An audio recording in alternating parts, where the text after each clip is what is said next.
So my name is Leni Demik. I'm a psychologist. I've been in private practice for over 30 years, and I have done a lot of work with trauma, in different kinds of trauma. And I have a special interest in veterans uh, because when I was 4 years old, I remember Canadian and American troops coming in on tanks and on horseback and walking on the dike where I lived. I lived in a house off the dike. And so they liberated Holland and liberated me personally. And I have no idea what would have happened had they not come in to do that. And so veterans are very close to my heart. I care deeply about what happens to them, and I want to pay back. I want to, in some way, be part of giving back, and I understand what the sacrifice is that veterans make. I understand, I think, a little bit of what they witness, and it's an honor for me to be a part of bearing witness to what they witness. So that's my motivation in all this. So where this all started for me was in my childhood. I was born in 1941 in Western Holland. That was a part of Holland that was last to be liberated. And we went through what was called the Hunger Winter. And so I was 4 when Holland was no longer occupied by the Nazis. And my earliest memories and earliest experience really is war and the aftermath of war. And like all Europeans, I lived in a culture that had survived a war. And so even after the war, there was a period of time when there was reconstruction and people coming home and the rebuilding of a culture.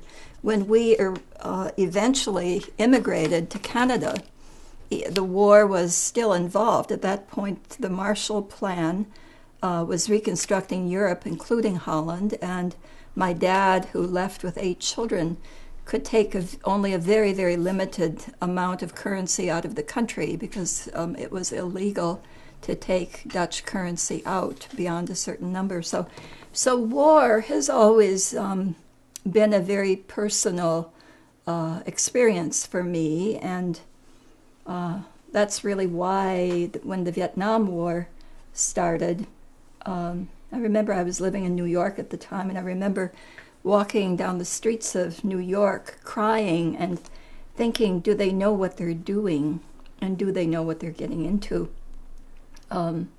So that's kind of what started it all, and why I am still right now very concerned about our returning service people, both those who are in active service and those who are returning, because I think we as a culture, if we send our people out, we have to also be there for them when they return.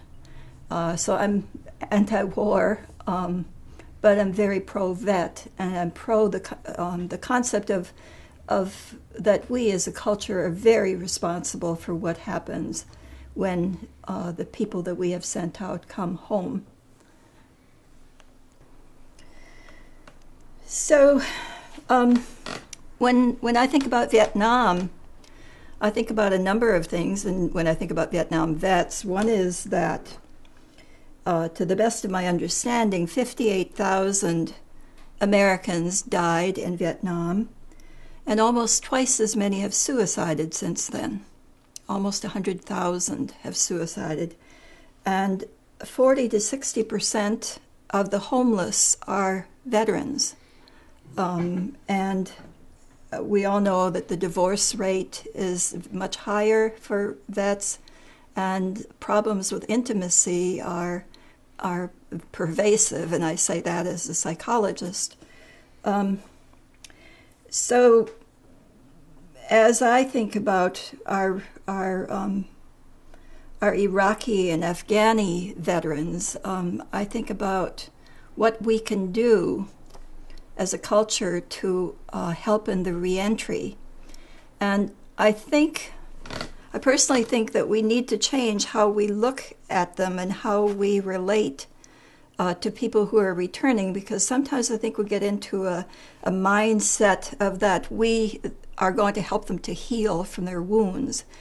And while on one level that's true, we do need to help in the recovery, the mental recovery that people suffer from the kind of trauma and shock that they have gone through. And of course, we need to open the doors for them so that the life they had before they went into the service is there and is available for them, that they don't have to fight and claw their way back in to get the job they once had, for example.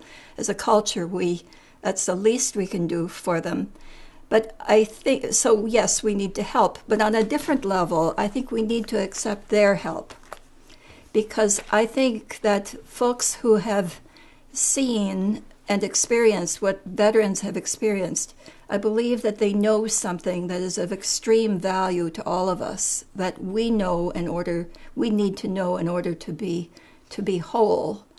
I think often we compartmentalize and their experience. We set it aside, we marginalize it, we put it in a box where no one looks at it, and not only is that a disservice to them, it's also a disservice to us, because we are all responsible for war, and we are all part of the causes and the conditions that create their having been in a combat zone to begin with, or to have been in part of the whole military-industrial complex.